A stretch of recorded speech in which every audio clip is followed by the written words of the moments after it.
Welcome to Gear Talk Episode 5. Today we're going to talk about this camera, the Panasonic LX100.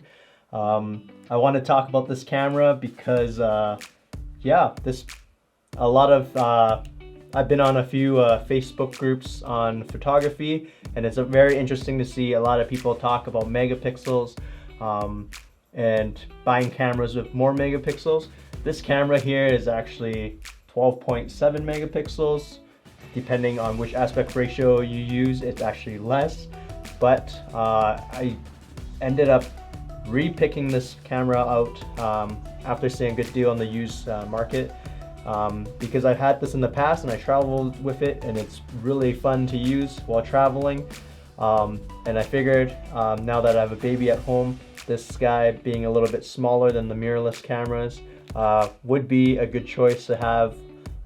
And also, as a dad, having smaller raw files on my computer does help with image storage, especially when I'm not planning to print huge prints at all, just 4x6 or 5x7s. So what do I like about the LX100? So this camera is a micro four thirds camera. It has a micro four thirds sensor, which is bigger than some of the compact cameras like the RX100 and G7X series cameras from Canon. And this camera packs a pretty awesome lens from Leica. It has a 24 to 75 35 millimeter equivalent lens that opens up to f1.7 to f2.8 in the zoomed in range. And it has pretty good macro capabilities, as in close focusing, not true macro. And it has Wi-Fi connection, and the Panasonic app is probably one of the best connection setup with the app that I've ever had compared to the Fuji and Canon. In my opinion, it has like a QR code that you scan, and it's really quick to just pair up pretty smoothly. This camera, it has a very nice aperture ring.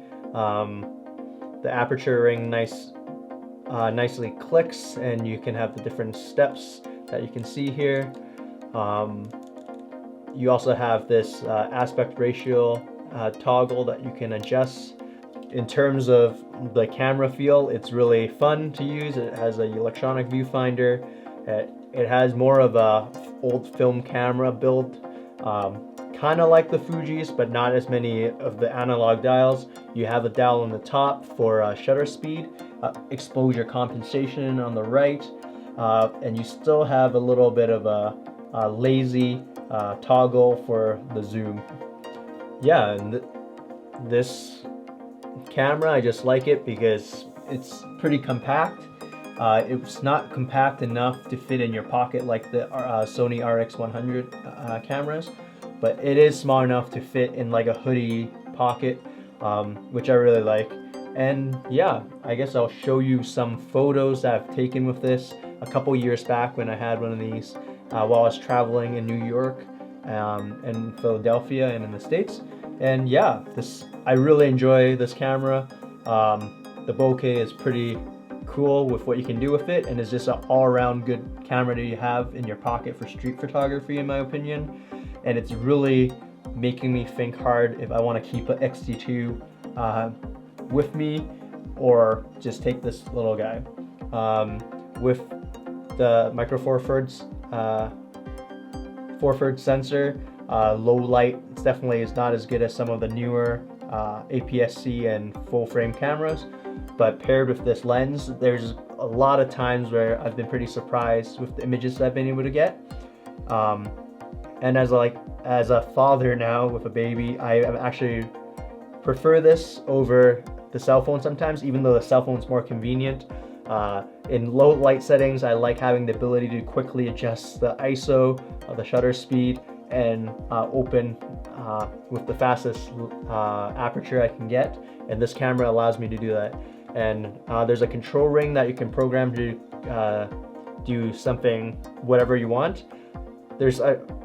And for me, the control ring, I used it to adjust ISO, just to have another quick, easy way to access the three components I use the most: ISO, the shutter speed with the top dial, and then the aperture with the front ring. And with that, pretty much can do anything. The only thing that is a little bit slower with this setup is when you manually select a focusing point. You can select the focus region and make that size bigger or smaller, and you kind of have to toggle it left and right. This is if you don't use the autofocus settings. You can program some of the function buttons. There's a function 1 button in the back that you can program, and that's what I've used to make it as my change focus point or focus location button. The only downside is to move it around, you have a little bit of a bulky D-pad type of controls in the back to do it. The good thing is you have a quick ring on the back to zoom in and out to make your focus region bigger or smaller. But yeah, overall this camera, I really enjoyed bringing it with me traveling, and the raw images is actually quite fun to work with.